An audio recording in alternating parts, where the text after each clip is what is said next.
प्रभु राम देव भगवान अल्लाह खुदा ईश आदि नाम एक ही शक्ति के हैं। वो कैसा है, कहां है, कैसे मिलता है, किसने देखा है? ये प्रश्नवाचक चिन्ह पूर्ण रूप से हटाने के लिए अवश्य सुनिए जगत गुरु तत्वदर्शी संत रामपाल जी महाराज के अमृत वचन सर्व पवित्र धर्मों के पवित्र शास्त्रों के आधार पर। जैसा कि कल के सत्संग में पुण्यात्मा शाम के समय सत्संग सुन रहे थे कि भगवान श्री कृष्ण और भगवान श्री रामचंद्र जी ये भगवान विष्णु के अवतार और उनका जीवन भी कितना कष्ट में रहा, क्योंकि ये परमात्मा पाप कर्मों को नहीं काट सकते, कर्म दंड को नहीं समाप्त कर सकते। ये पाप विनाशक नहीं है, ये अंगारी नहीं है, ये बंदी छोड़ नहीं है, ये पाषाण यानी बंधनों से मुक्त करने वाले नहीं है। तीनों गुणों रजगुण ब्रह्मा, सतगुण विष्णु, तमगुण शिव जी के बारे में पवित्र गीता जी के अध्याय नंबर 7 के श्लोक नंबर 12 से लेकर 15 तक स्पष्ट प्रमाण दिया है कि तीनों गुणों की जो भक्ति करते हैं वो सफल नहीं हो सकते, बल्कि असफल हो जाते हैं। और अध्याय नंबर 15 के श्लोक नंबर 2 में लिखा है कि उल्टा लटका हुआ संसार रूपी वृक्ष है, इसकी तीनों गुण रूपी शाखा ये नीचे यानी पृथ्वी लोक पर यह ज्ञान बोला जा रहा था, ऊपर स्वर्ग और पाताल लोक में ये व्यवस्थित है। और यही जीव को कर्मों के बंधन में बांधने की मुख्य कारण है। कर्मानुबंधनी मूलानी, कर्मों के बंधन में बांधने की मूल है, मुख्य कारण है। देखिएगा गीता अध्याय नंबर 15 का ये सारांश है कि उल्टा लटका हुआ यह संसार रूपी वृक्ष है अर्जुन, जिसकी ऊपर को जड़ तो ये पूर्ण परमात्मा है। पूर्ण परमात्मा यानी आदि पुरुष, सबसे पहले वाले भगवान, और तना उसका अक्षर पुरुष यानी परब्रह्म है, और डार उसकी एक मोटी डार उसमें से निकलती है। तना के बाद बहुत सी डारें निकलती हैं, उनमें से एक डार समझो ये ज्योत निरंजन, ये काल अर्थात क्षर पुरुष ब्रह्म है। और ब्रह्म से फिर 3 शाखाएं निकली हैं, तीनों गुण रूपी शाखा रजगुण ब्रह्मा, सदगुण विष्णु, तमगुण शिव जी, ये शाखाएं अध्याय नंबर 15 के श्लोक नंबर 1 में ये बताया है। और ये भी बताया इन दोनों श्लोकों में कि जो संत इस संसार रूपी वृक्ष को मूल से लेकर तना और डार, टहनी आदि तक, पत्तों तक बता देगा, वो समझो वेद के तात्पर्य को जानने वाला है, वो तत्वदर्शी संत है। अब देखिएगा आदरणीय गीता जी इसके अध्याय नंबर 15 को फिर देखिए।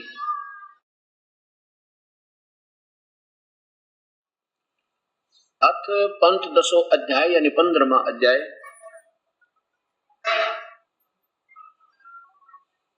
इसके प्रथम मंत्र यानी श्लोक में लिखा है, आदि पुरुष परमेश्वर मूल वाले, ऊर्ध्व मूलम अधः शाखम, ऊपर को जड़ और नीचे को शाखा वाला ये संसार रूपी वृक्ष अविनाशी कहा जाता है।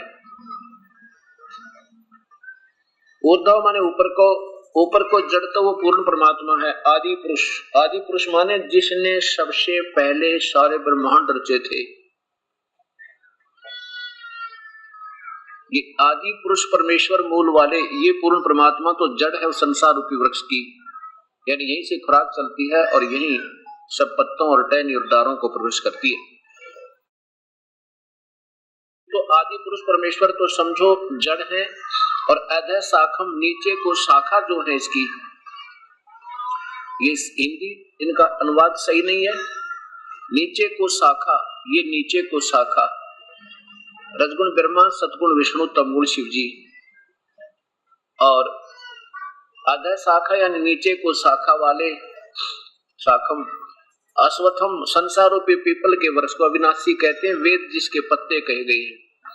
और उस संसार रूप वृक्ष को जो संत, जो व्यक्ति मूल सहित जड़ से लेकर और नीचे तक टहनियों तक बता दे, वो समझो वेद के तात्पर्य वो तत्व से जानता है, तो वो वेदवित, सह वेदवित, वो वेद के तात्पर्य को सही जानता है, यानी वो सही तत्वदर्शी संत है। अब दूसरे में इसका प्रमाण दिया है कि ये इस संसार रूपी वृक्ष की तीनों गुण रूप है, रजगुण ब्रह्मा, सतगुण विष्णु, तमगुण शिव जी, तीनों गुण रूप जल से बड़ी हुई नहीं, ये इसका साधारण अर्थ बताया। विषय पर वाला शाखा, विषय विकारों की शाखा, ये रजगुण ब्रह्मा, सतगुण विष्णु, तमगुण शिव जी तीनों नीचे और ऊपर। नीचे यानी पृथ्वी लोक से नीचे पाताल लोक है, पाताल लोक में नीचे और ऊपर स्वर्ग लोक तक इनकी दौड़ है। बस क्योंकि पृथ्वी लोक पर ये ज्ञान बोला जा रहा था, ये साथ में ब्रह्मांड देखिए। अब ये ज्ञान यहाँ बोला जा रहा था गीता का, श्री कृष्ण में प्रवेश करके ब्रह्म द्वारा, इस ज्योति निरंजन काल के द्वारा। और ये कहता है कि ये तीनों गुणों की, इन ब्रह्मा विष्णु महेश की रेंज पहुंच स्वर्ग और नीचे पाताल, ऊपर स्वर्ग, तीन तक है। और यही कर्मों के बंधन में बांधने की मूल कारण है, यही इनको कर्मों में फंसाती है। नीचे और ऊपर फैली हुई है, नीचे माने पाताल में और ऊपर स्वर्ग में, सर्वत्र नहीं है, ऊर्ध्वम बस ऊपर। और मनुष्य लोक में, इस संसार की पृथ्वी लोक में, मनुष्य लोक में कर्मानुबंधनी मूलानी, कर्मों के बंधन में बांधने की ये मूल कारण है। कर्मों में यही फंसा के रखती है इस जीव को, ब्रह्मा विष्णु महेश के द्वारा ही ये जीव यहाँ बंधा रहता है। इन्हीं की पूजा करने से यही जन्म और मृत्यु में इसका सदा ये प्रोसीजर बना रहता है। ऊपर सभी लोकों में नहीं, ये अधः मान नीचे और ऊपर, बस ऊपर स्वर्ग लोक में और नीचे पाताल लोक में, ये सभी लोकों में ये नाप लिख दिया। अनुसंतानी केवल व्याप्त हो रही है, सभी लोकों में नहीं लिखाई, संस्कृत ऐसा नहीं बता रही। अब देखिए, इस संसार वर्ष का स्वरूप जैसा कहा है वैसा यहाँ नहीं है। काल भगवान जो गीता बोल रहा कहता है कि संसार रूपी वृक्ष को मैं ठीक ठीक नहीं बता पा रहा, जैसा मेरे और तेरे डिस्कशन में, यानी यहाँ विचार काल में जो मेरी तेरी वार्ता चल रही है, मैं नहीं बता पाऊंगा, क्योंकि न ही इसका नहीं पाया जाता, क्योंकि न तो इसका आदि है और न इसका अंत, और न ही इसकी अच्छी प्रकार कोई स्थिति है, क्योंकि मेरी समझ से बाहर है। इसलिए इस सो विरुद्ध मूलम, यानी सतलोक तो अजर अमर स्थल है, इसलिए सो विरुद्धम मूलम, अति दृढ़ मूल वाले यानी अविनाशी स्थान सतलोक वाले इस संसार रूपी पीपल के वृक्ष को, अर्थात सारे ब्रह्मांडों के ज्ञान को इस सत्य ज्ञान रूपी शस्त्र द्वारा, हथियार के द्वारा काटा जा सके, समझा जा सके, अर्थात इसको, इस गुत्थी को सुलझाया जाएगा। जो कोई सूक्ष्म वेद, सूक्ष्म वेद के जानने वाला वो तत्वदर्शी संत मिलेगा तो इसको समझाएगा, ऐसा गीता बोलने वाला भगवान बता रहा। आगे देखो,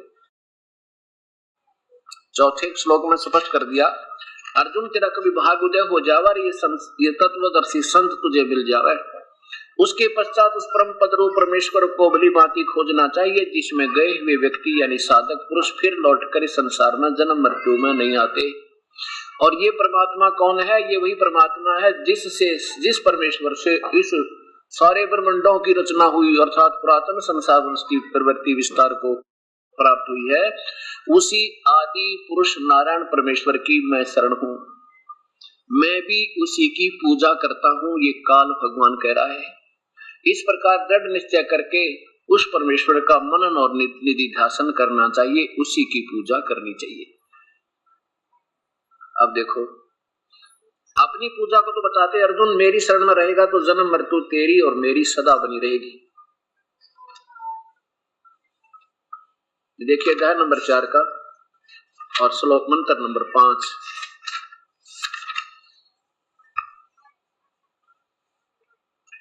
हे परंतम अर्जुन, मेरे और तेरे बहुत से जन्म हो चुके हैं, उन सबको तू नहीं जानता, मैं जानता हूं, क्योंकि ये काल भी जन्म और मृत्यु के अंदर है। और चौथे अध्याय के 34वें श्लोक में कहा है कि उन तत्वदर्शी संत वेदविद जो अभी बताया आपको, उनको ढूंढ ले,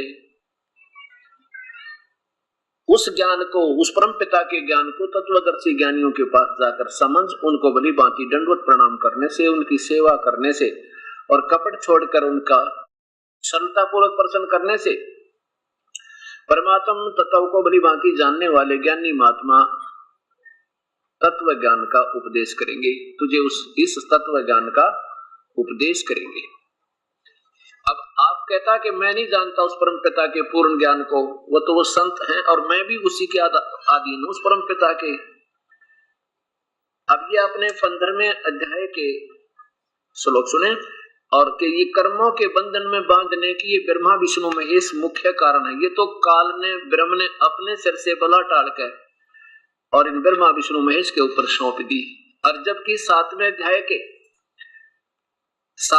के 12वें श्लोक में ये काल गीता बोलने वाला स्वयं कहता है कि ये जो रजगुण ब्रह्मा से और तमगुण विष्णु से जो कुछ भी हो रहा, तमगुण शिव जी से और सतगुण विष्णु से जो कुछ भी हो रहा, यानी इनसे सतीथि उत्पत्ति और संहार जो हो रहा है, इसका निमित्त मैं ही हूँ, मैं ही इसका निमित्त हूँ। यानी इसको 1 लाख जीव काल में रोज खाने पड़ते हैं और इन तीनों से ये सब कार्य करवाता है। अध्याय नंबर 7 का मंत्र नंबर 12। और भी जो सतगुण से उत्पन्न होने वाले भाव हैं और रजगुण तथा तमोगुण से उत्पन्न होने वाले भाव हैं, उन सबको मुझसे ही होने वाले ऐसा जान, परंतु वास्तव में उनमें मैं और वे मुझ में नहीं है। अब काल कितना सियाना है, यहाँ तो कह रहा है कि मैं जो कुछ भी रजगुण ब्रह्मा से जीवों की उत्पत्ति यानी विषय वासना प्रेरित करके और विष्णु जी से सखी थी एक दूसरे में मोह ममता रख कर यहाँ अंतिम श्वास तक रखे रहे, यहाँ से मन ना हटाए, इनको कोई और सूझ जाए नहीं, केवल अपनी संतान और संपत्ति नजर आती रहे और फिर ये यहाँ से निकल ना जावे। और भगवान शिव से संहार जो हो रहा है, कहता है वो मेरे कारण ही हो रहा है, मैं करवा रहा हूं उनसे। और वह कहता है कि कर्मों के बंधन में बांधन की ये ब्रह्मा विष्णु महेश ही मुख्य कारण है। अब फिर देखिए अध्याय नंबर 14 का 3, 4 और 5।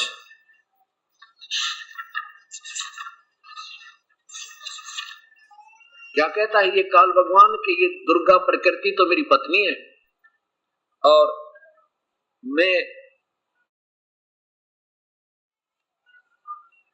और हम दोनों के संयोग से सारे जीवों की उत्पत्ति होती है। अध्याय नंबर 4 का 14 का और मंत्र नंबर 3 से प्रारंभ करें। हे अर्जुन, मेरी महत परम रूप मूल प्रकृति योनि सभी प्राणियों की योनि, भूतों की, भूतमान प्राणियों की योनि अर्थात गर्भाधान स्थान है और मैं उस योनि में चेतन समुदाय गर्भ को स्थापन करता हूँ। उस संयोग से, उस जड़ चेतन के संयोग से सब प्राणियों की, भूतों की उत्पत्ति होती है। आचार्य में क्या कहा है, ये अर्जुन नाना प्रकार की सभी योनियों में जितने मूर्तियां अर्थात शरीरधारी प्राणी उत्पन्न होते हैं, प्रकृति दुर्गा उन सब की गर्भ धारण करने वाली माता है, मैं बीज स्थापन करने वाला पिता हूँ। और हम दोनों के संयोग से 5वां देखो, हे अर्जुन, सतगुण, रजगुण और तमगुण ये प्रकृति से उत्पन्न, दुर्गा से उत्पन्न तीनों गुण अविनाशी जीव आत्मा को शरीर में बांधते हैं, कर्मों के बंधन में बांधते हैं। यहाँ भी कह दिया कि यही कर्मों के बंधन में ब्रह्मा विष्णु बांधते हैं। और आपने 15वें अध्याय के दूसरे श्लोक में देखा कि तीनों गुण रूपी शाखाएं विषय विकारों की ये जीवों को कर्मानुबंधनी मूलानी, कर्मों के बंधन में बांधने की मुख्य कारण है। यहाँ तो इनके सिर पर रख दिया। और 7वें अध्याय के 12वें श्लोक में कहता है कि जो कुछ भी हो रहा ना, ये मैं ही निमित्त हूं, लेकिन मैं इनसे बाहर रहता हूं। अब रजगुण ब्रह्मा है, सतगुण विष्णु, तमगुण शिव जी, ये फिर आपके सामने पेश किया जाएगा, तभी आपके समझ में आओगे कि वास्तव में ये तो कहानी कुछ और ही है। रजगुण ब्रह्मा है, सतगुण विष्णु है, तमगुण शिव जी, ये भी देखिएगा।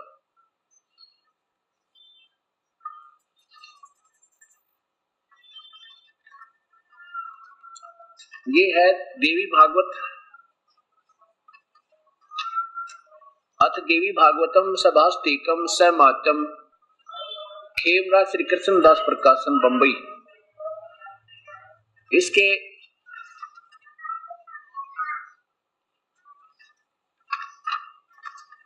तीसरे स्कंद में आप देखिए, अथ श्रीमद देवी भागवते भाषा टीका युक्ते तृतीय स्कंद प्रारंभते। इसके 7वें मंत्र में के बाद 8वें मंत्र में भगवान शंकर कह रहे हैं, हे माता, यदि हमारे ऊपर सदा आप दयायुक्त हो तो हमको तमोगुण में किस प्रकार प्रदान किया, ब्रह्मा रजोगुण और हरि सतोगुण। फिर संस्कार देखो, यदि यही 8वां श्लोक प्रारंभ हुआ, 7वां अंत हुआ। यदि दया धर्मना न सदाम्बिके कथम अहम विहित च तमोगुण, मुझे तमोगुण क्यों बना दिया है माता। और कमल से उत्पन्न होने वाले ब्रह्मा को रजोगुण संभव रजोगुण क्यों बना दिया। असुहित है कि मुझ सतोगुण हरि और विष्णु को आपने सतोगुण क्यों बनाया, यदि आप हमारे ऊपर दयालु हैं। आप देखिए, आपके सामने ये सिद्ध हुआ कि रजगुण ब्रह्मा है, सतगुण विष्णु है, तमगुण शिव जी। अब ये प्रसंग चल रहा है कि कर्म दंड को न ब्रह्मा काट सके, न विष्णु काट सके, न शिव काट सके। ये तो कर्मों के बंधन में बांधते हैं मीन। कारण तो मूल ब्रह्म है। ये ज्योति निरंजन के वश होकर ये बेचारे इस काल ने अपनी सूझबूझ से इनमें तीनों गुण प्रवेश कर दिए, क्योंकि इसने ब्रह्मलोक में एक 3 स्थान बना रखे हैं। अपने एक ब्रह्मांड में इसने एक ऐसी रचना की है, इस ज्योति निरंजन के 21 ब्रह्मांड हैं।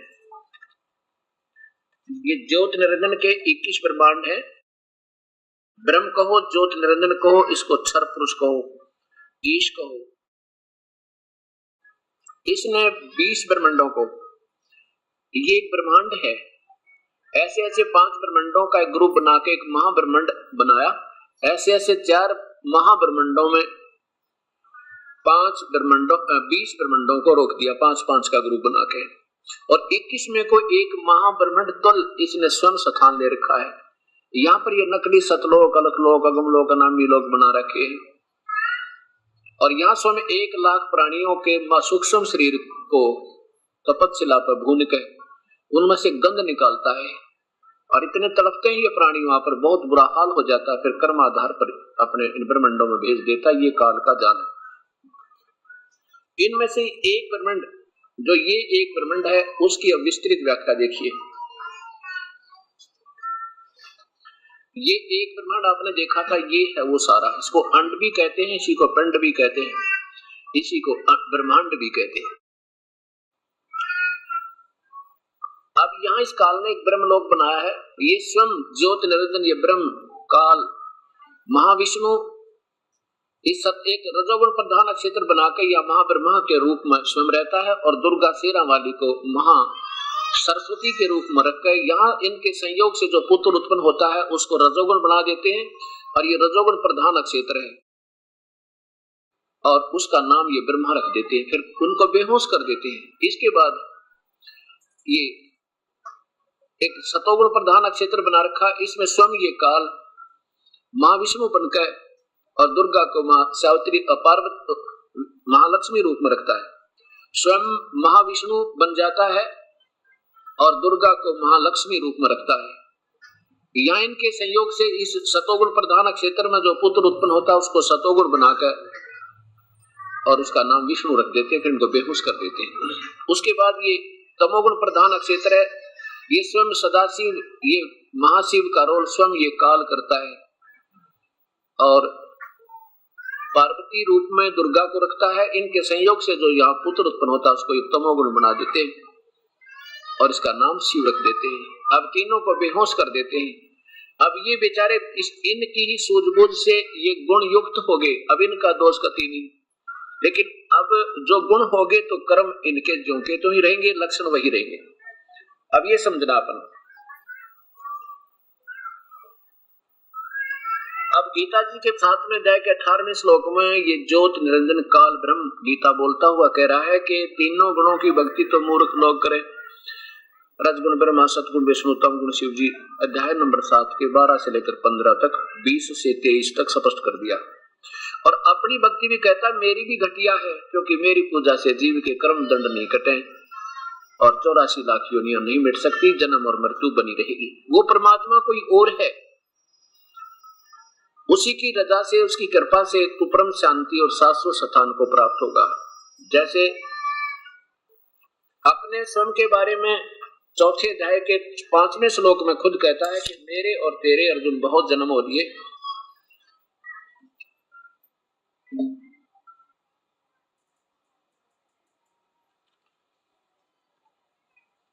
अध्याय नंबर 4 का मंत्र नंबर 5 है ये। हे परंतम अर्जुन, मेरे और तेरे बहुत से जन्म हो चुके हैं, उन सबको तू नहीं जानता, मैं जानता हूं। और साथ में ये बताता है कि दूसरे अध्याय का 12वें श्लोक में, अध्याय नंबर 2 का श्लोक नंबर 12 मंत्र आपको दिखाते हैं। उसमें ये स्वयं कहता है कि ऐसा भी नहीं है कि पहले मैं और तू सब नहीं थे। अध्याय नंबर 2 का और मंत्र नंबर 12 देखो। गीता बोलने वाला भगवान कहता है कि अर्जुन ने तो ऐसा है कि मैं किसी काल में नहीं था और तू नहीं था, अथवा ये राजा लोग नहीं थे। ऐसा भी नहीं कि इससे आगे हम सब नहीं रहेंगे, अर्थात जन्म और मृत्यु अपनी बनी रहेगी। फिर इस 27 में क्या बताते हैं, दूसरे अध्याय का 27 नंबर देखिए।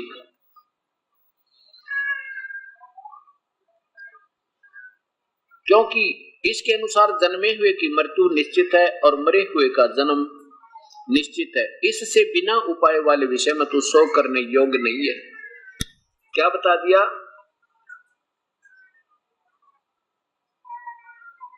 आगे फिर 28 में देखो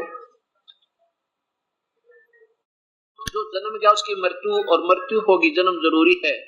ये अर्जुन, संपूर्ण प्राणी जन्म से पहले प्रकट थे और मरने के बाद भी फिर दोबारा जन्म हो जाने वाले हैं। इसके बीच में प्रकट है, केवल इसके बीच में ही प्रकट है, ऐसी स्थिति क्यों शोक करना है? केवल बीच में ही प्रकट है, फिर ऐसा स्थिति में क्या शोक करना है? अब क्या कहा है कि ये संपूर्ण प्राणी जिनसे पहले प्रकट थे, मरने के बाद भी फिर जन्म लेंगे और अब भी प्रकट है, अर्थात ये तो जन्म मृत्यु में बने ही रहेंगे, फिर चिंता क्यों करें, कभी नहीं मिट सकती। और फिर क्या बताता है दूसरे अध्याय के 70वें श्लोक में कि नाश रहित तो उसको जान। नंबर 2, अध्याय नंबर 2 का श्लोक मंत्र नंबर 17 है।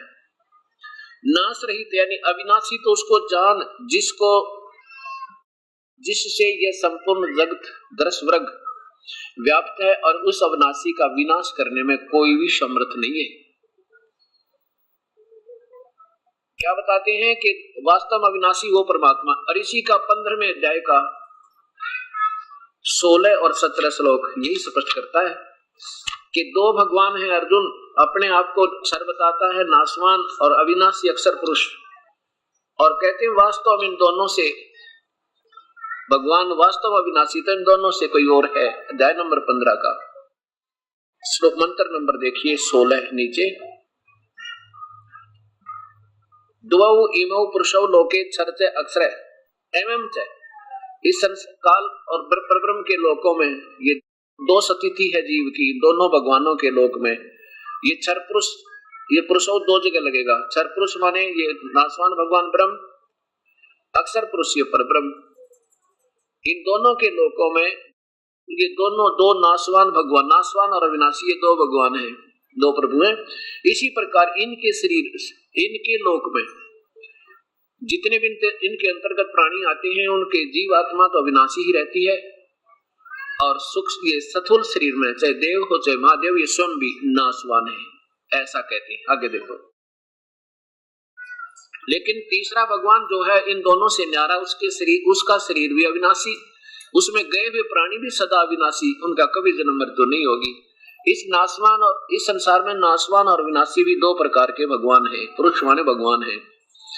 सभी प्राणियों के शरीर नाशवान और जीव आत्मा को अविनाशी कहते हैं। इसी प्रकार ये दो स्थिति इनके लोकों में जीवों की है। आगे देखिए, फिर 17वें में कहा कि उत्तम पुरुष है तो अन्य ही, उत्तम पुरुष, उत्तम भगवान, वास्तव में श्रेष्ठ सही परमात्मा तो कोई और है जो तीनों लोकों में प्रवेश करके सबका धारण पोषण करता है। वह अविनाशी परमात्मा परमेश्वर इस प्रकार कहा गया है। ओए इतना स्पष्ट ज्ञान है, देखिएगा। ये है वो परमात्मा, उत्तम पुरुष तू अन्य। ये ऊपर को जड़ वाला, नीचे को शाखा वाला, ये संसार रूपी वृक्ष है अर्जुन। उत्तम पुरुष तू अन्य, परमात्मा इति उदाहरत है, जिसको भगवान कह सकते हैं वास्तव में। और ये तीनों लोकों में प्रवेश करके यह लोक कर्म अविषय विभर्ती अगम ईश्वर है। ये तीनों लोकों में प्रवेश करके जो सबका धारण पोषण करता है वो वास्तव में मूल रूपी यानी जड़ रूपी भगवान है। वो वास्तव में अविनाशी है। अब देखो, जो तीनों लोकों में प्रवेश करके यानी इसकी पूजा करेंगे जड़ की, तो पौधा प्रफुल्लित होगा और ये सब का पालन पोषण यहाँ से जाएगा। फिर हम यहाँ पर ऊपर हैं, कहते अक्सर पुरुष एक पेड़ है, निरंजन वाकी डारे, ये तीनों देवा शाखा है, पाते रूप संसारी। अक्सर पुरुष एक पेड़ है, जमीन से बाहर जो दिखाई देता वृक्ष, इसको पेड़ कहते हैं। कहते इसका तना तो अक्सर पुरुष है और डार उसमें से ज्योति निरंजन है, ये क्षर पुरुष, ये परब्रह्म। अक्सर पुरुष तो ये तना है, ये कुछ अविनाशी है, और ये डार जो है ये नाशवान ब्रह्म है, क्षर पुरुष है। और इसके तीन पुत्र ये डार है, रजगुण ब्रह्मा, सदगुण विष्णु और पात रूप संसार है। अब इसको अविनाशी क्यों कहा? अविनाशी देखो, उत्तम पुरुष तो अन्य ही है, इन दोनों से भी न्यारा है, जो तीनों लोकों में प्रवेश करके सबका धारण पोषण करता अविनाशी परमेश्वर परमात्मा इस प्रकार कहा गया है। कितना स्पष्ट ज्ञान है परमेश्वर। अब आगे ये जो 18वें श्लोक में क्या कहा ज्योति निरंजन ने, गीता बोलने वाले भगवान ने, इसने ये कहा कि जो नादान लोग मुझे ही पुरुषोत्तम मानते हैं, इसलिए पुरुषोत्तम कहते हैं मुझे, मैं पुरुषोत्तम नहीं हूँ। मैं तो मेरे अंतर्गत, मेरे लोक में, मेरे 21 ब्रह्मांडों में जितने प्राणी हैं उनसे तगड़ा हूँ। चाहे वो स्थूल शरीर में देव, महादेव, राजा, रंग प्राणी कुछ भी है, और चाहे वो जीवात्मा रूप में है, इन दोनों से मैं अतीत हूँ, तगड़ा हूँ। इसलिए पुरुषोत्तम नाम से प्रसिद्ध हूँ इन लोक वेद के आधार पर। लोक वेद माने अपने अपने हिसाब का सोचा हुआ ज्ञान, अपने आप बनाया हुआ, अपनी सोच का जो शास्त्र के अनुकूल ना हो। इसलिए लोक वेद के आधार पर मुझे पुरुषोत्तम मानते हैं। वास्तव में पुरुषोत्तम तो वो तीसरे नंबर का भगवान है। फिर देखिए, क्योंकि यहाँ उलझा देंगे तुम्हें ये नादान संत जिन्होंने अभी तक इस ज्ञान का अनर्थ कर रखा था। कहेंगे 18वें श्लोक में लिखा, 15वें अध्याय के में कि मैं पुरुषोत्तम हूं। नहीं, ये क्या लिखा है? क्योंकि मैं नाशवान जड़ वर्ग क्षेत्र से अर्थात स्थूल शरीर में जितने भी प्राणी हैं उनसे अतीत हूँ और अविनाशी जीवात्मा से भी तगड़ा हूँ, उत्तम हूँ। इसलिए लोक और वेद में, लोके वेदे यानी लोक वेद से, लोक वेद के आधार पर मैं पुरुषोत्तम नाम से प्रसिद्ध हूँ। वास्तव में पुरुषोत्तम तो ये स्वयं बता रहे हैं। ये 70वां श्लोक में, यहाँ देखिए 70वें श्लोक में, उत्तम पुरुष तो कोई अन्य ही है। गीता बोलने वाला भगवान स्वयं बोल रहा है। तीनों लोकों में, जो तीनों लोकों में प्रवेश करके सबका धारण पोषण करता है, वह अविनाशी परमेश्वर परमात्मा इस प्रकार कहा गया है। अब इसी का प्रमाण कि वो परमात्मा और है, वही पूजा के योग्य है, उसका नाम क्या है, ये फिर कुरान शरीफ के अंदर देखिए। पवित्र शास्त्र कुरान शरीफ है, और इसके साथ पहले पवित्र बाइबल का लिंक बनेगा, वो भी देखिएगा। क्योंकि हम इस एकदम नया ज्ञान होने से जितना अधिक से अधिक सुनेंगे उतना ही ज्यादा हृदय में प्रवेश होगा। अब हजारों वर्षों से, 3 युगों से हम यही सुनते आ रहे थे जो हमें आज सत्य लग रहा था, लेकिन अब ये पता लगेगा कि सत्य क्या है। पवित्र शास्त्र बाइबल, इंडिया बाइबल लिटरेचर, बरका रोड मद्रास, इससे प्रकाशित है। इसमें पहले ही उत्पत्ति के अंदर लिखा है कि परमात्मा ने 6 दिन में सृष्टि रची। विश्व की सृष्टि के 7 दिन, पहला दिन, दूसरा दिन, तीसरा दिन और चौथा दिन। और आगे देखो, ये 5वां दिन। और छठे दिन में क्या बताया है कि परमात्मा कैसा है ये भी बता दिया। यहाँ देखिए, फिर परमेश्वर ने कहा हम मनुष्य को अपने स्वरूप के अनुसार अपनी समानता में बनाए, और वे समुद्र की मछलियों और आकाश के पक्षियों और घरेलू पशुओं और सारी पृथ्वी पर सब रेंगने वाले जंतुओं पर जो पृथ्वी पर रेंगते हैं अधिकार रखे। तब परमेश्वर ने मनुष्य को अपने स्वरूप के अनुसार उत्पन्न किया, अर्थात भगवान मनुष्य जैसा है, प्रभु मनुष्य जैसा है, जिसने सबसे पहले सृष्टि रची। आदि मूल परमेश्वर, वो सतपुरुष अकाल मूर्त मनुष्य जैसा है। तब परमेश्वर ने मनुष्य को अपने स्वरूप के अनुसार उत्पन्न किया। अपने स्वरूप के अनुसार परमेश्वर ने उसको 3 बार लिखा लगातार, नर और नारी करके मनुष्यों की सृष्टि की। और फिर उनके खाने के लिए क्या लिखा है, कहीं मांस का प्रावधान परमात्मा की तरफ से नहीं है। आगे कोई इसमें पवित्र बाइबल में कोई आगे आदेश है तो परमात्मा का नहीं, कि फरिश्ते और देवताओं का जो हानिकारक होगा उसको ऑर्डर, उस आदेश को मानने से। फिर परमेश्वर ने उनसे कहा, सुनो, जितने बीज वाले छोटे छोटे पेड़ सारी पृथ्वी के ऊपर हैं, और जितने वृक्षों में बीज वाले फल हैं, वे सब मैंने तुम्हें दिए हैं, वो तुम्हारे भोजन के लिए होंगे। बस परमात्मा तो ये आदेश देकर 7वें दिन तख्त पर जा बैठा। बाद में जो अटकलें लगाई गई है किसी कुरान शरीफ में, पवित्र बाइबल में या पुराणों में, ये सब देवों की, फरिश्तों की और या किसी पितरों की अटकलें हैं, वो हमें माननी नहीं है। यह है जितने भी पृथ्वी के पशु और आकाश के पक्षी और पृथ्वी पर रेंगने वाले जीव जंतु हैं, उनमें जीवन के प्राणी, उन सबको खाने के लिए मैंने हरे हरे छोटे पेड़ दिए, और वैसा ही हो गया। अब परमेश्वर ने जो कुछ बनाया था उसको देखा और अच्छा लगा। सांझ हुई, फिर भोर हुआ, ईश्वर का छठा दिन हो गया। 7वें दिन यूं आकाश और पृथ्वी की उनकी सारी सेना बनाना समाप्त हो गया, और परमेश्वर ने अपना काम जो करता था वो समाप्त किया, 7वें दिन समाप्त किया। और उसने उसे सारे किए हुए सारे काम से 7वें दिन विश्राम किया, और परमेश्वर ने 7वें दिन को आशीष दी, वो पवित्र ठहरा, क्योंकि उसमें उसने अपनी सृष्टि की रचना से सारे काम से विश्राम दिया। अब क्या हो गया, परमात्मा तो 6 दिन में सृष्टि रचकर 7वें दिन वो पूर्ण ब्रह्म सतपुरुष अपने विधिवत स्थल पर जा विश्राम किया और कानून बना के देंगे। आगे इस काल की कला शुरू होती है। उसने फिर अपनी अटकलों से इस जीव को अटका रखा है, और इसके संविधान, परमात्मा के संविधान तोड़ने तक ये सब दोषी हो जाते हैं। अब देखिएगा, यही कि जिसने 6 दिन में सृष्टि की, 7वें दिन तख्त पर जा बैठा, अब उसका नाम क्या है। अब ये पवित्र शास्त्र कुरान शरीफ और कुरान मजीद ये नाम बताएंगे कि वो परमात्मा कबीर है। और फिर चारों वेद आपके सामने पेश किए जाएंगे, पवित्र शास्त्र, चारों वेद पवित्र, वो बताएंगे वो कबीर परमेश्वर है, और वो हमारे पाप कर्मों को भी काट सकता है, और कोई नहीं काट सकता। अब देखिएगा, ये पवित्र कुरान शरीफ, यह वह इलामी किताब है जिसमें कोई संदेह की गुंजाइश नहीं। इसमें जो लिखा कहते हैं सब सत्य है, कोई संदेह नहीं इसमें। कुरान शरीफ कहां से छपी है, शेरवानी संस्करण, प्रकाशक लखनऊ किताबघर, मौसम बाग, सीतापुर रोड, लखनऊ।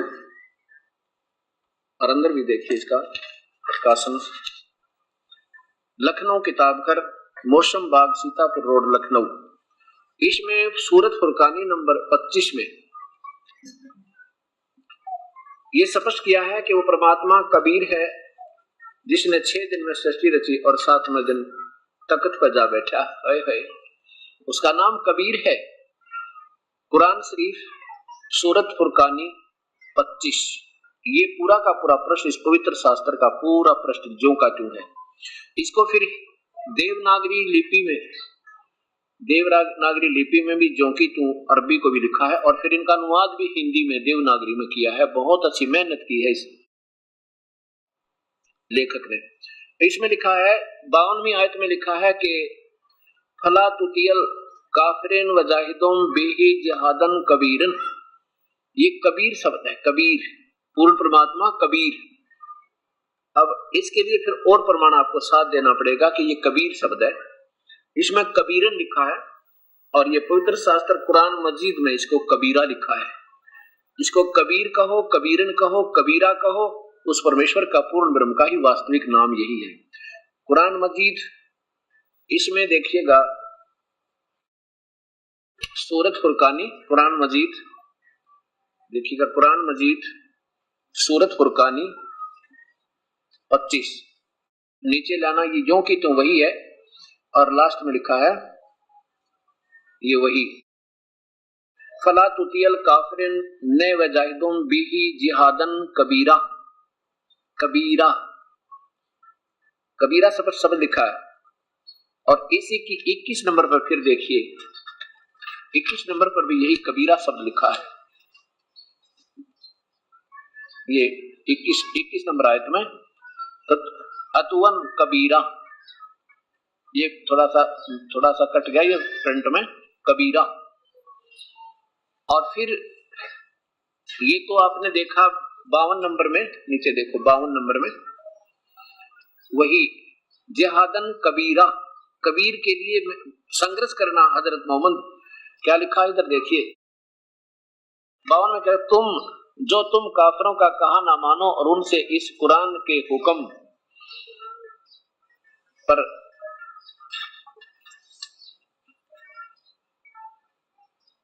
के मुताबिक बड़े जोर से लड़ो नहीं। इन्होंने कबीर का शब्द बड़ा कर दिया, वो लिखना था लड़ो नहीं, संघर्ष करो। जिहाद माने संघर्ष होता है। अभी दिखाता हूं।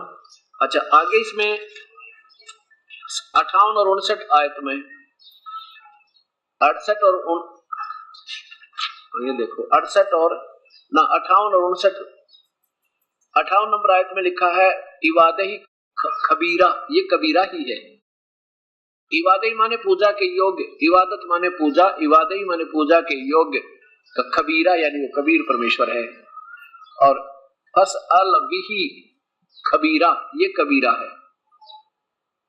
अच्छा, अब ये जो भी है इसका हमने सिर्फ एक सारांश देखना है।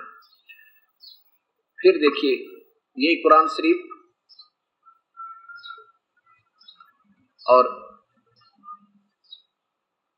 सूरत फुरकानी 25 के आयत नंबर फिर देखो 52 में, ये कबीरन, इन्होंने कबीरन लिखा, उसमें कबीरा लिखा, एक ही बात है। कबीरन कहो चाहे कबीरा कहो। देखिए इधर फला तुतियल काफिरन वजाहिदुम बिही जहदन कबीरन, और फिर इसमें भी 21 नंबर पर देखो, यहाँ 21 नंबर पर जो का तुम अतो ततुवन अतुवन कबीरन, कबीरा कहो चाहे कबीरन कहो, ये एक ही बात है। इसमें वास्तविक क्या बनता है, जैसे ये कबीरन शब्द है 52 नंबर में, इसका अर्थ क्या दिया इन महापुरुष ने, ए पैगंबर तू काफिरों का कहा न मानना। देखो कुरान शरीफ बोलने वाला अल्लाह कोई और है, जो हजरत मोहम्मद में प्रवेश करके या किसी अन्य पुजारी में प्रवेश करके बोल रहा है या आकाशवाणी करके कह रहा है, और कह रहा है वो अल्लाह जिसको हजरत मोहम्मद अपना खुदा माने, वो किसी और के बारे में कह रहा है कि हजरत मोहम्मद इस कुरान की अंदर जो हम तुम्हें इंस्ट्रक्शन दे रहे हैं, जो हिदायत दे रहे हैं, इनको ऊपर पूरा विश्वास करना। और काफिर लोग हैं वो नहीं मानेंगे कि कबीर परमात्मा है, इसके लिए तो उनसे संघर्ष करना, कबीर के लिए, उस कबीर परमेश्वर के लिए, कबीरा परमेश्वर के लिए संघर्ष करना, उनकी बात तो में मत आना। और ये वही है, कौन है जिसने सारी सृष्टि रची, जिसने वो 6 जन्म में सृष्टि रची और 7वें दिन तख्त पर जा बैठा। देखिए अब यहां देखो 52-53 नंबर पे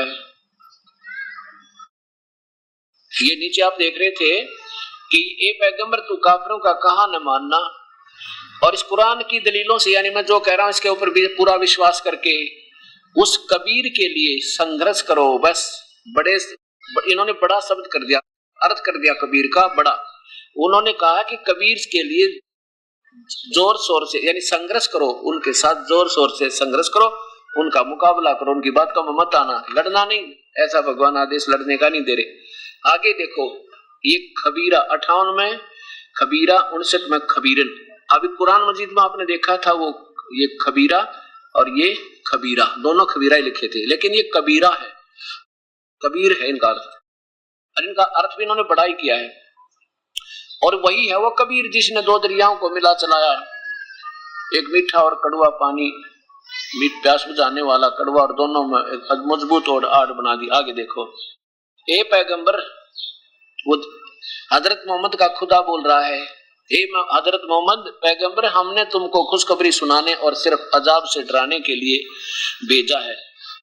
इन लोगों से कहो कि मैं तुमसे उस अल्लाह के हुक्म की कोई मजदूरी नहीं मांगता, हाँ जो अपने परवरदिगार तक पहुंचने की राह इख्तियार कर ले। और ए पैगंबर उस जिंदा पे, जिंदा माने जो तुझे जिंदा रूप में मिला। कबीर साहब एक जिंदा महात्मा का रूप बना के इस प्यारी आत्मा हजरत मोहम्मद से मिले थे, लेकिन अपना सतलोक भी दिखाया था इनको ले जाकर के, जबराइल ले गया था, उसके बाद की बात है।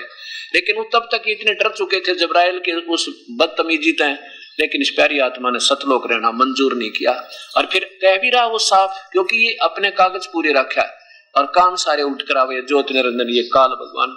ए पैगंबर उस जिंदा, उस ये चैतन्य शब्द गलत कर दिया, उस जिंदा पर, जिंदा महात्मा पर भरोसा रख जो कभी मरने वाला नहीं है, वो अविनाशी है, वो उसका कोई विनाश नहीं कर सकता। और तारीफ के साथ उसकी पाकी बयान करते रहो। वो अपने बंदों के गुनाहों से, अपने बंदों के पाप कर्मों को समाप्त कर देता है, वो काफी खबर। यहाँ बड़ा शब्द कर दिया, ये लिखना था वो कबीर परमेश्वर अपने बंदों, काफी कर दिया, उस बड़े कबीर का अर्थ काफी कर दिया नहीं, वो कबीर परमात्मा अपने बंदों के गुनाहों को समाप्त कर देता है, वो बिल्कुल खत्म कर देता है।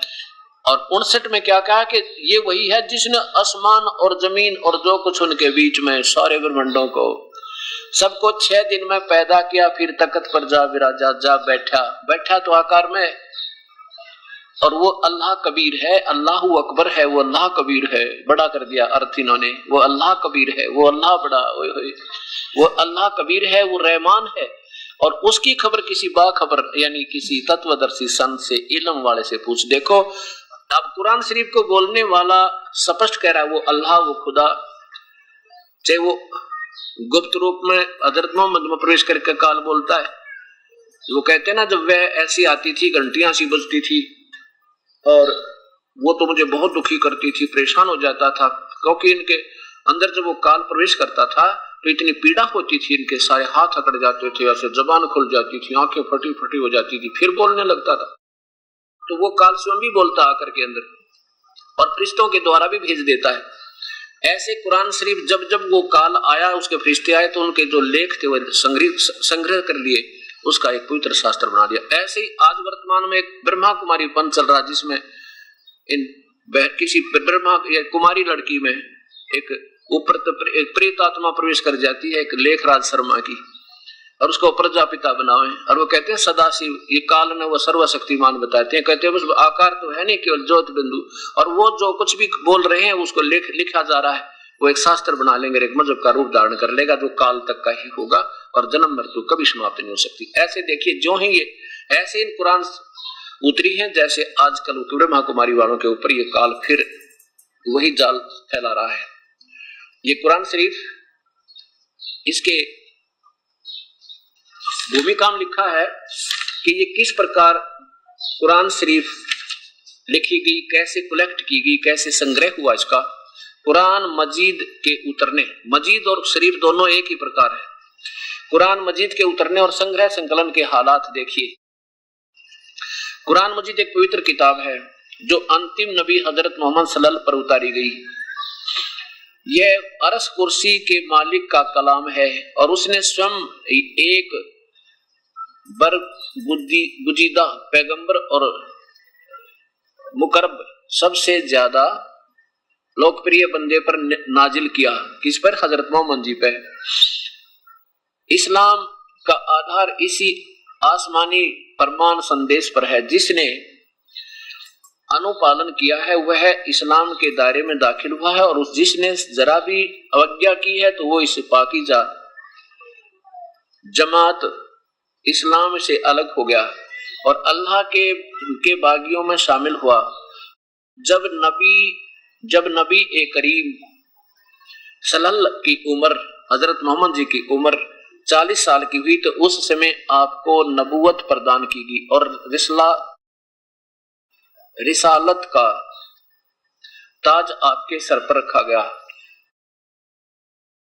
इसी जमाने से कुरान के उतरने की शुरुआत हुई। यदा कदा यथा, जरूरत के अवसर पर थोड़ा थोड़ा 23 साल तक नाजिल होता रहा। 23 वर्ष तक ये उतरती रही, क्योंकि 63 साल की उम्र में हजरत मोहम्मद की मृत्यु बताई है और 40 साल की उम्र में इनको ये प्राप्त हुई, ये उतरने लगी तो सारा जो कुछ भी आते रहे ये अंदर से देवते या कभी काल बोलता रहा, लिखते रहे, होता रहा। अगली किताबों की तरह पूरा का पूरा एक ही बार नहीं उतरा।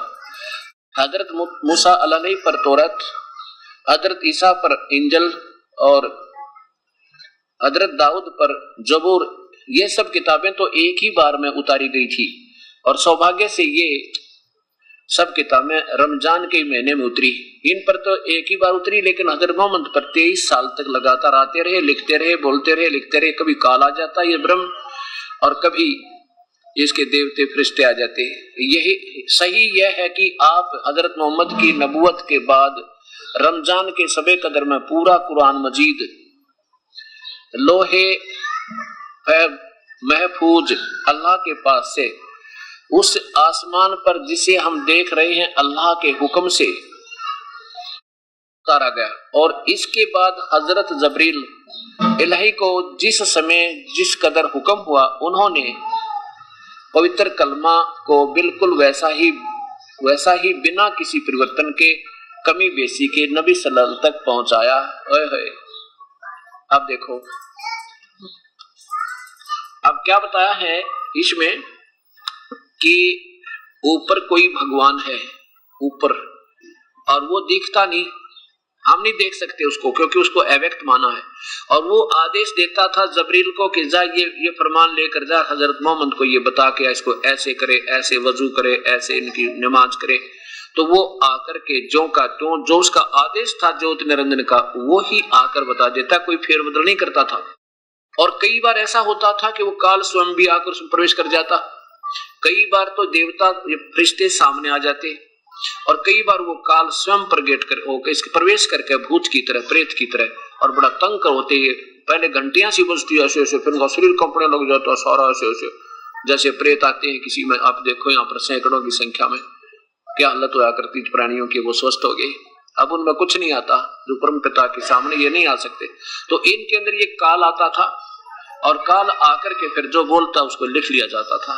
अब देखिए इसके बाद कि उस ऊपर के अल्लाह का हुक्म लेकर, यानी ज्योति निरंजन काल का जो फरिश्ता जबरील आता था और जो का तो सुनाता था, उसमें कोई फेरबदल नहीं करता था। जैसे अभी सुना था कि हमने तुझे डराने के लिए भेजा था और तुम अपने पाकी के साथ उस परम पिता परमेश्वर कबीर की महिमा पाकी बयान करते रहो। और ये वही है जो 6 दिन में सृष्टि से 7वें दिन तक पिता विराजा। ये उस ज्योति निरंजन अल्लाह अव्यक्त का आदेश है, जिसको हजरत मोहम्मद अपना खुदा मानते थे। और वो कह रहा है कि वो परमात्मा कोई और है, उसका नाम कबीर है, वही जिसने 6 दिन में सृष्टि से 7वें दिन तख्त पर जा विराजा। और उसके बारे में ये जो कुरान शरीफ बोलने वाला अल्लाह कह रहा मैं नहीं जानता, उसकी खबर तो किसी बाखबर से पूछ देखो, वो बताओगा। यानी तत्वदर्शी संत। ऐसे पवित्र गीता जी जो का तो अब देखिए ऐसे पवित्र वेद, चारों वेद, और फिर देखिए ये कुरान मजीद जो अभी इसके आगे और पढ़ाते हैं आपको। ये था कि उस फरिश्ता, इसके बाद हजरत जबरील अल्लाह जो जिस समय इस कदर हुक्म हुआ, उन्होंने पवित्र कलमा को बिल्कुल वैसा ही बिना किसी परिवर्तन या कमी बेसी से नबी सलहल तक पहुंचा दिया। उस काल का आदेश जो का तो एज इट इज, जो उसने बोला यूं लेकर आ गया बस, जैसे कुरान शरीफ में बोला है। कभी तो आयतें, कभी 2 आयतें, कभी 3 आयतें, कभी 1 आयत, तो कभी कभी 10-10 आयतें भी, और कभी पूरी सूरत की सूरत, यानी पूरा अध्याय का अध्याय।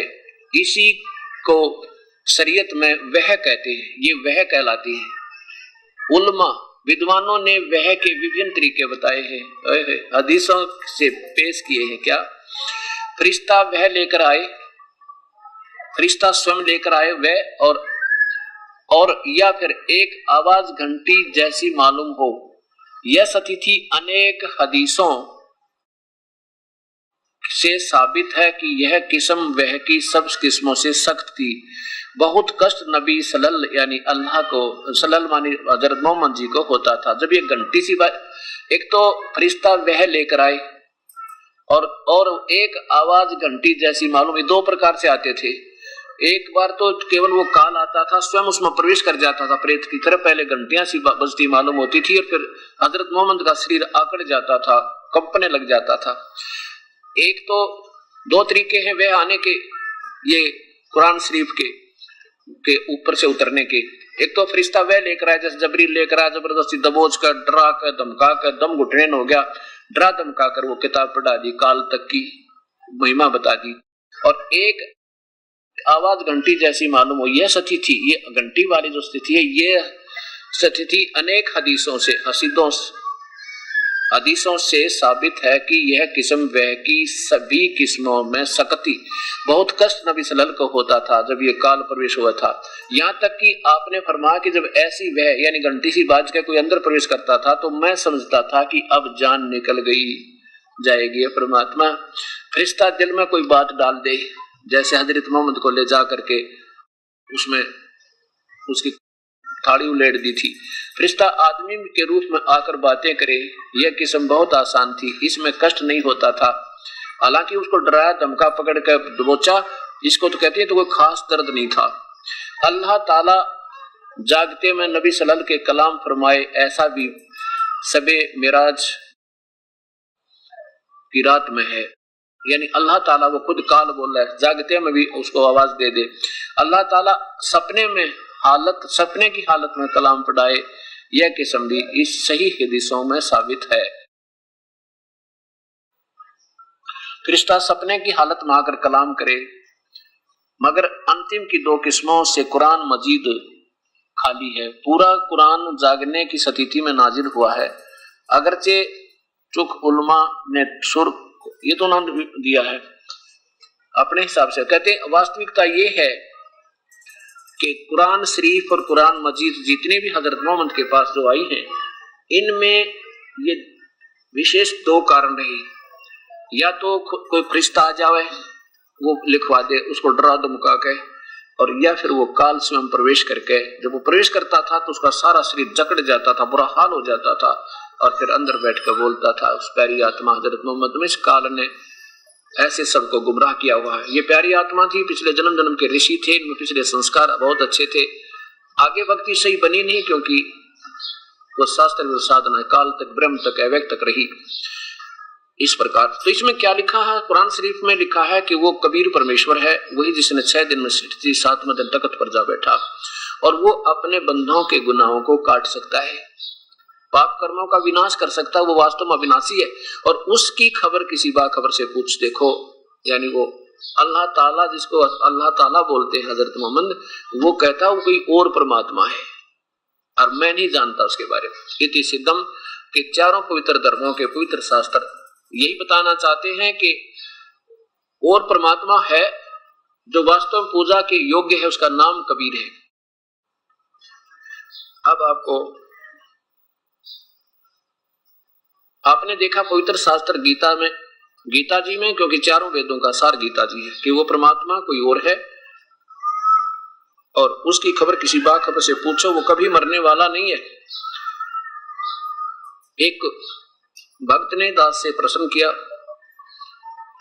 कि मैं सत्यार्थ प्रकाश पर बहुत विश्वास करता हूं, उसमें तो महर्षि दानंद जी ने कहा है कि किसी ने प्रश्न किया कि क्या परमात्मा स्तुति करने वाले की, प्रार्थना करने वाले के पाप कर्मों को काट सकता है, समाप्त कर सकता है?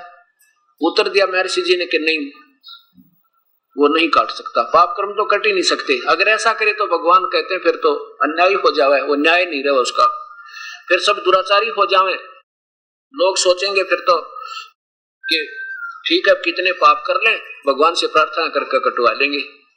तो इसलिए भगवान अल्लाह यानी परमात्मा का कहीं ऐसा नहीं लिखा किसी वेद या शास्त्र में कि वो पाप काट सके, और आपको 20 प्रमाण दिखाऊंगा वेदों में कि वो परमात्मा पाप काट सके, उसका नाम कबीर है।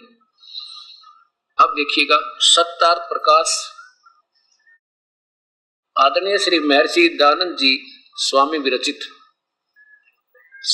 श्री महर्षि दानंद सरस्वती स्वामी विरचित, कहां से? वैदिक पुस्तकालय दानंद आश्रम केसरगंज अजमेर तक। या फिर देखिए इधर सत्यार्थ प्रकाश है, महर्षि दानंद सरस्वती स्वामी विरचित है, वैदिक पुस्तकालय दानंद आश्रम केसरगंज अजमेर तक।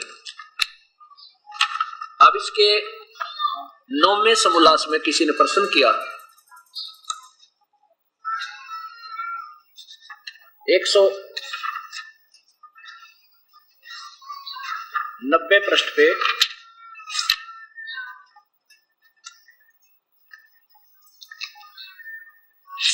9वां समोल्लास दिखाते हैं आपको। ये सप्तम समोल्लास है। 7वें समोल्लास में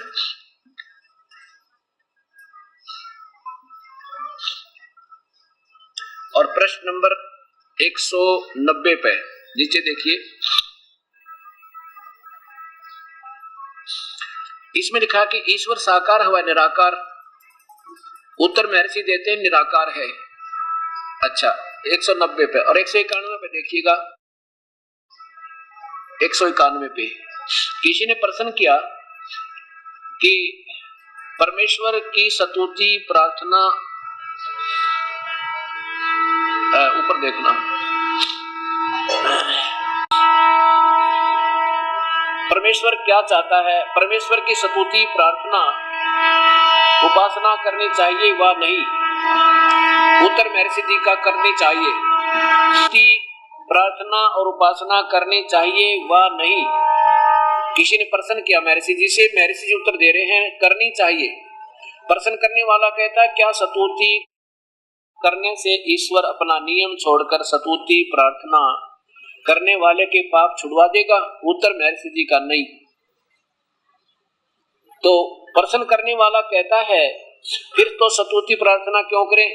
उत्तर दिया महर्षि जी ने, उनके करने का फल और है। क्या फल है?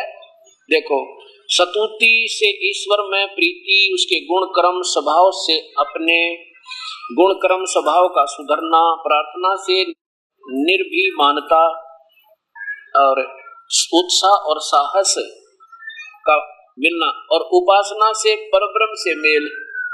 एक तरफ तो निराकार, यहाँ देखो फिर इसी साइड में, इसी के सामने बिल्कुल इसी पृष्ठ पर दूसरा बिना है। ईश्वर साकार है व निराकार, महर्षि कहते हैं निराकार, और यहाँ कहते हैं परब्रह्म से मेल, उसकी उपासना से परब्रह्म से मेल और उसका साक्षात्कार होना। हे भगवान, साक्षात्कार तो आमने सामने बात करनी, आमने सामने बिल्कुल एज इट इज देखना। और ये कहता है इधर तो निराकार दिख रहे हैं, यहाँ कह रहे हैं उसका साक्षात्कार होना और परब्रह्म से मेल। ब्रह्म की महिमा गा रहे हैं, परब्रह्म से मेल। मेल तो इसका उनको दर्शन करेंगे, देखेंगे, बैठ के उसे बतलावेंगे, तो मेल व साक्षात्कार होना। और यहाँ कहते हैं कि पाप नहीं कटते, पाप नहीं छुड़वा देगा कि नहीं। अब आपको 25 प्रमाण देता हूँ। वेद में लिखा है कि परमात्मा पाप काट सकता है, इन्हीं के कर कमलों द्वारा लिखा हुआ।